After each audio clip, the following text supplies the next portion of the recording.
Hello. ഇന്ന് രണ്ട് caterpillar നമ്മൾ കളക്ട് ചെയ്തിട്ടുണ്ട്.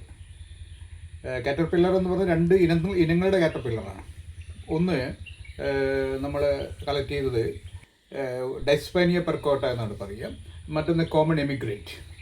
ഇതിലൊന്ന് മോത്താണ്, നിശാശലഭമാണ്, പക്ഷെ നല്ല കാണാൻ ഭംഗിയുള്ള മോത്താണ്. കൂടുതൽ പകൽ സമയങ്ങളിൽ കാണാൻ പറ്റുന്നൊരു മോത്താണ്.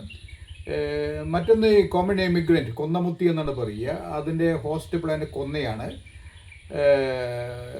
ഈ കൊന്ന മരത്തുനിന്നാണ് ഒന്നിനെ കളക്ട് ചെയ്തത്.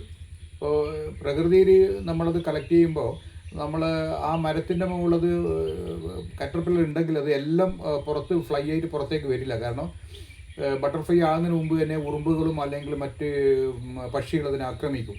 അങ്ങനെ രക്ഷപ്പെടുന്ന വളരെ കുറച്ചെണ്ണം മാത്രമേ ബട്ടർഫ്ലൈ. അപ്പോൾ നമ്മളെ ഒരു ഹോം നഴ്സറി കേജിലേക്ക് വന്നു കഴിഞ്ഞാൽ അത് മുഴുവനായിട്ടും ഇതുവരെ നമുക്ക് മിസ്സിംഗ് ഒന്നും ഉണ്ടായിട്ടില്ല. അപ്പോൾ ഒന്ന്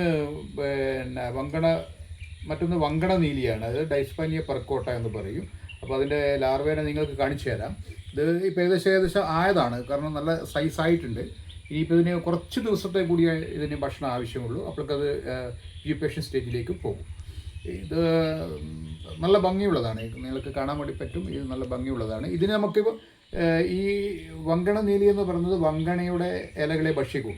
കാരണം അത് മാത്രമേ അത് ഭക്ഷിക്കുന്നുള്ളതുകൊണ്ട് ആ ഇലകൾ തന്നെ കൃത്യമായിട്ട് ഫ്രഷ് ആയിട്ടുള്ള ഇലകൾ പറിച്ചതിന് നൽകണം. അതുപോലെ തന്നെ കോമൺ എമിഗ്രൻ്റ് എന്ന് പറയുന്നത് കൊന്നയുടെ ഇലയെ കഴിക്കും. അതാണ് കൊന്നമുത്തി എന്ന് മലയാളത്തിൽ പറയുന്നത്. അപ്പോൾ അതിന് വേറെ കേജിൻ്റെ അകത്ത് വെച്ചിട്ടുണ്ട്. ഇതിന് സെപ്പറേറ്റ് ആയിട്ട്. ഇപ്പോൾ ഇതിനകത്ത് നമ്മൾ വങ്കണ നീലിയുടെ ഈ ഡെസ്പാനിയ പെർക്കോട്ട കുറേ ഓൾറെഡി ഉള്ള കുറേ കാറ്റർപില്ലർസ് ഉണ്ട്. അപ്പോൾ അത് എല്ലാം കൂടി അത് കൃത്യമായിട്ട് സ്റ്റോക്ക് ചെയ്തിട്ടുണ്ട്. കൃത്യമായിട്ടുള്ള ഫീഡിങ് ഇന്ന് വൈകുന്നേരം മുതൽ ആരംഭിച്ചിട്ടുണ്ട്. മറ്റ് വീഡിയോസ് ഞാൻ പിന്നീട് പോസ്റ്റ് ചെയ്യാം.